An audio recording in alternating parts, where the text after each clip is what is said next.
Ladies and gentlemen, welcome to my Khatu Shyam ji में प्रशासन और व्यापारियों के बीच सहमति बनी, गतिरोध हुआ खत्म।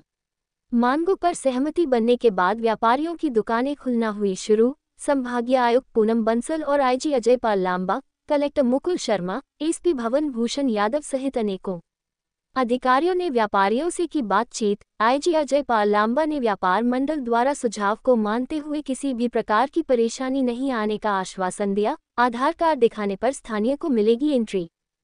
श्याम मेले को लेकर के प्रशासनिक व्यवस्थाएं जो करी गई थी, उन व्यवस्थाओं में कुछ फेरबदल की मांग व्यापार मंडल और स्थानीय नागरिकों के द्वारा की गई थी। उन व्यवस्थाओं में रिलैक्सेशन को लेकर के आपस में कुछ कम्युनिकेशन गैप के चलते व्यापार मंडल द्वारा व्यापार बंद रखा गया, मार्केट बंद रखा गया। जिला कलेक्टर सीकर और जिला एसपी सीकर और उनकी टीम ने मिलकर के व्यापारियों के साथ कल से वार्ता लगातार जारी थी। उसके बाद उसका समाधान निकला है और जो व्यापारियों की जो कुछ डिमांड्स थी, ताकि आम नागरिक को भी कोई असुविधा ना हो, दर्शनार्थी को भी असुविधा नहीं हो और व्यापार भी प्रभावित नहीं हो, तो तीनों सेगमेंट जो थे उन सबके हितों को ध्यान में रखते हुए मेले की व्यवस्थाओं को कैसे बेहतर किया जा सके, उसमें सहमति बनी है। और सहमति पश्चात व्यापार मंडल ने भी अपना मार्केट खोलने का निर्णय किया है। इस मेले में पिछले सालों के मेलों की बजाय इस बार कुछ अलग से व्यवस्थाएं और करी गई हैं, क्योंकि हर साल मेले में दर्शनार्थियों की संख्या बढ़ती जा रही है। ऐसे में जो कुछ बदलाव हुए हैं, उन बदलावों में जो मुख्य बदलाव है वो ये है, इस मेले में खाटू श्याम जी आने वाले चारों तरफ से जो यात्री आते हैं, उनके लिए चारों दिशाओं में पार्किंग प्लेस निर्धारित किए गए हैं, ताकि दर्शनार्थी को कम से कम चलना पड़े।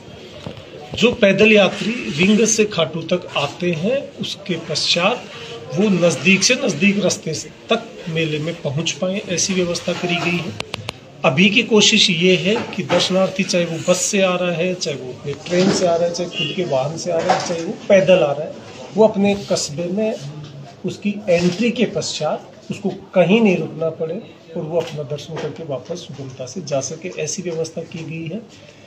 कहीं कहीं कुछ कन्फ्यूजन इस बात का हुआ है, क्योंकि ज़्यादा क्राउड को देखते हुए हमने जिग जैग बैरिकेटिंग कई जगह उनको रास्ता दिखाने की करी है, लेकिन वो जिग जैग जो किया गया है वो मेले में जब पीक क्राउड आता है, उस क्राउड को मैनेज करने के लिए किया गया है। उसकी जब जरूरत होगी उस वक्त उसको यूज किया जाएगा। जैसे जैसे क्राउड बढ़ता चला जाएगा वैसे हम उसको यूज करेंगे। कम से कम पैदल चलना पड़े, ऐसी हमारी व्यवस्था है। तो किसी तरह का जो कोई अफवाहें, कोई कन्फ्यूजन जो चल रहा है, कई जगह व्यापारियों ने भी बताया, कोई आम नागरिकों से भी सुना, कोई सोशल मीडिया पे कुछ अफवाहें चली कि किसी को 15 किलोमीटर चल रहा है, 16 किलोमीटर चलना पड़ रहा है। ऐसा बिल्कुल नहीं है।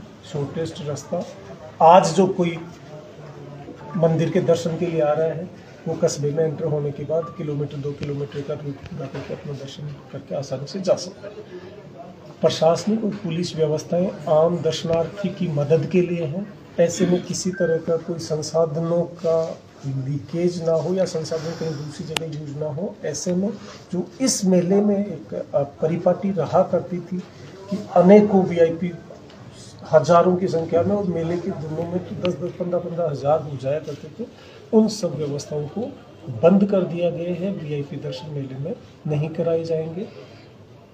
साथ ही साथ सैनिटेशन की व्यवस्था हो, सफाई की व्यवस्था हो, पानी की व्यवस्था हो, ये प्रशासन व्यवस्था है। मेले में जो पार्किंग के लिए शुरू में प्राइवेट टेंडर दिया गया था, शुरू के 2 दिनों में उसके द्वारा कुछ अव्यवस्था सामने आई, तो उसको हटा के उसका निरस्त कर दिया गया है टेंडर। उसमें जो गलतियां गड़बड़ियां करी उसके खिलाफ प्रकरण दर्ज करके उसमें कानूनी कार्रवाई की जा रही है। और अब कंप्लीट जो कोई दर्शनार्थी आ रहा है उसकी पार्किंग निःशुल्क प्रशासन द्वारा कराई जा रही है, जिसको प्रशासन पुलिस के सहयोग से, नगर पालिका के सहयोग से उसको मैन किया जाएगा। किसी भी तरह से आम नागरिक को, व्यापारी को किसी तरह की